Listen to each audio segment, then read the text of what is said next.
I used to work the graveyard shift at a 24-hour diner just off the highway in a small town.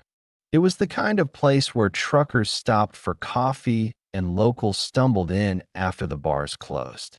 The diner was about a 10-minute drive from my place, and I took the job because it paid cash under the table and I needed the money.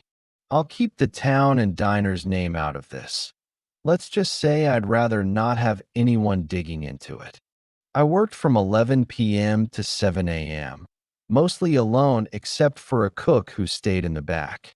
The diner had a long counter, a few booths, and big windows that looked out onto the empty parking lot. There was a bell above the door that jingled when customers came in, and a small break room with a cot where I'd sometimes catch a nap if it was slow. On this particular night, it was around 2 a.m., and the place was dead. Just me, the hum of the neon sign outside, and the cook snoring in the back. The bell jingled, and a guy walked in. He was older, maybe 50s, with greasy hair and a stained jacket.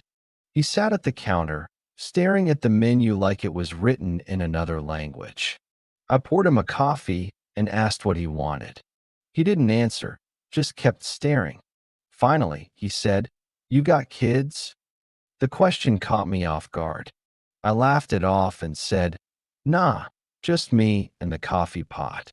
He didn't smile, just nodded and said, "Good. Kids make you weak." I brushed it off as weird drunk talk and went to check on the cook. When I came back, the guy was gone, but he'd left a crumpled napkin with something scrawled on it.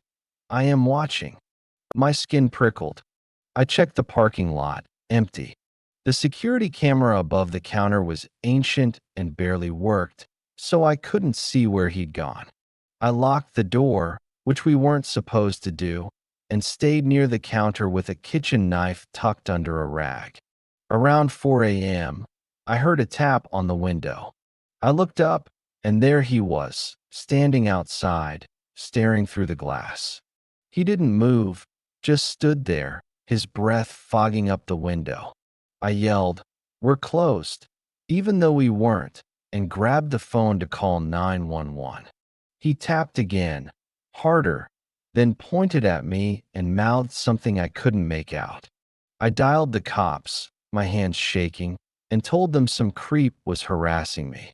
They said they'd send a car, but it'd take a while since the station was 20 minutes away. I turned off the interior lights and hid behind the counter, watching him through the gap. He started pacing, muttering to himself, then pressed his face against the glass, smearing it with his hands. Just as I thought he was going to break in, headlights swept across the lot. A patrol car. He bolted, disappearing behind the dumpster. The cop took my statement and said they'd look for him, but they never found him. I quit a week later. That napkin still haunts me. I burned it, but I can still see those words in my head. Speaking of haunting encounters, not every creepy night shift story happens in a diner. Sometimes, it's the places you least expect, like a quiet library, that turn your shift into a nightmare.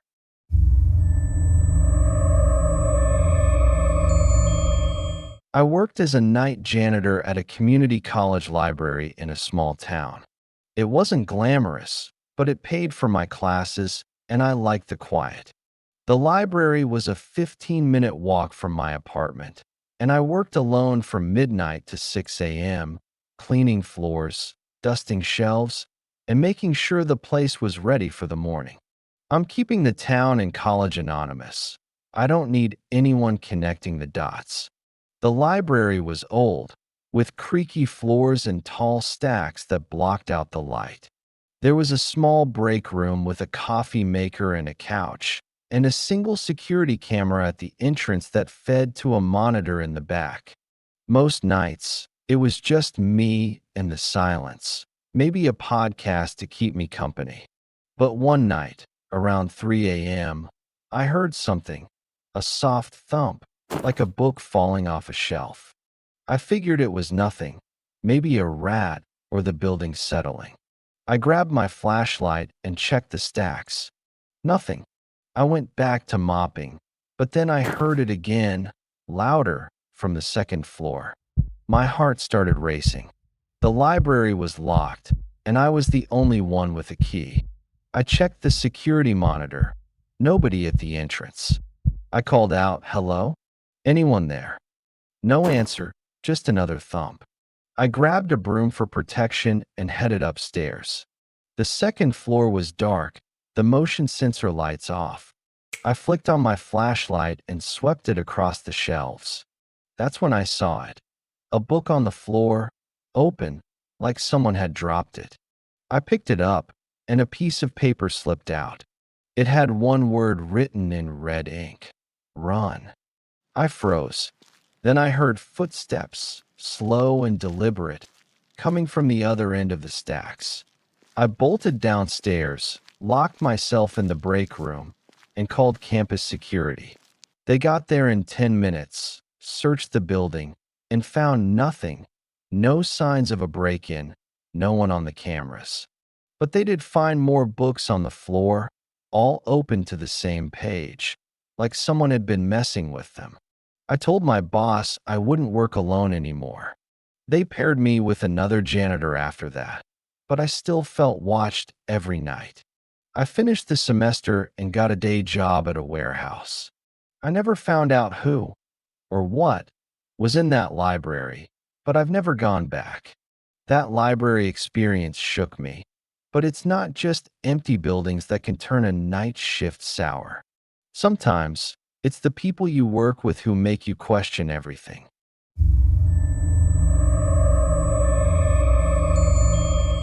Well, you'd think after Ohio's heartbreak and California's cold betrayal, Easter might catch a break. Maybe a few bunnies hopping around, some chocolate eggs for good measure.